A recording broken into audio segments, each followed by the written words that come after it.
des projets qui vont toucher directement la population burkinabé. Et donc, nous sommes attardés sur ces questions où il y a beaucoup de potentialités et de capacités d'échange d'expériences dans les domaines où on peut soutenir le Burkina Faso. Vous parlez de projets, vous voulez faire allusion à la future coopération sécuritaire dont il sera question? Tout à fait. Un des projets serait d'échanger les expériences dans la lutte contre le terrorisme, de nos expériences de la Turquie avec le Burkina Faso. Ces projets de lutte, d'augmenter la capacité et dans la formation dans la lutte contre le terrorisme, et également aussi ce qui est lié en fait à cette augmentation de capacité, d'augmenter les projets sociaux.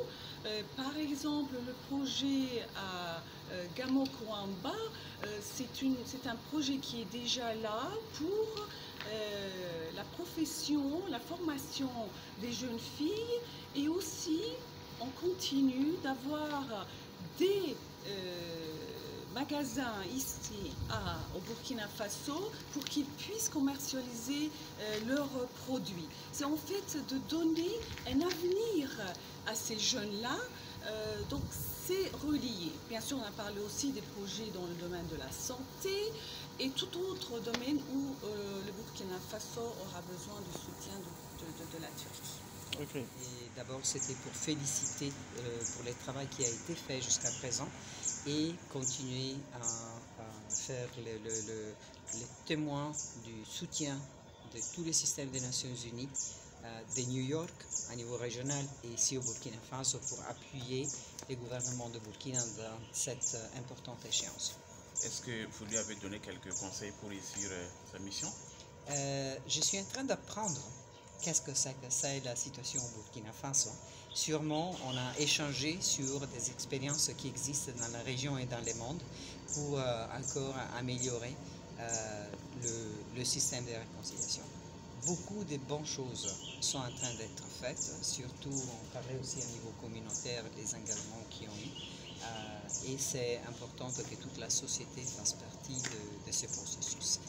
Vous comptez les soutenir pour Je suis là pour soutenir tout le Burkinabé, donc naturellement. Okay. D'aller vers une étape cruciale qui va marquer, pas la fin, mais en tout cas un tournant important dans la démarche de réconciliation, c'est la tenue du Forum national de réconciliation, prévu donc pour le mois de janvier 2022.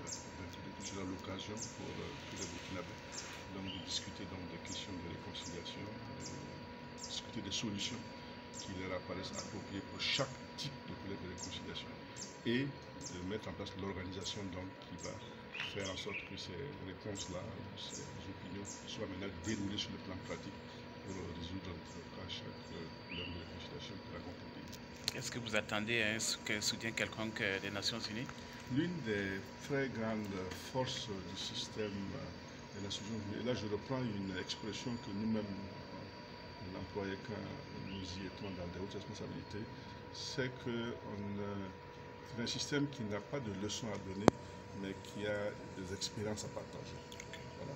Et ça c'est très important que pendant que vous conduisez un processus, au-delà de l'appui financier que l'on vous apporte là, que l'on vous fasse aussi partager des expériences d'autres parties du monde qui ont eu à affronter les mêmes types de problèmes. Ce n'est pas pour copier, mais ça instruit toujours la démarche. C'est l'une des contributions les plus importantes que ce système-là apporte dans les différents pays. Okay.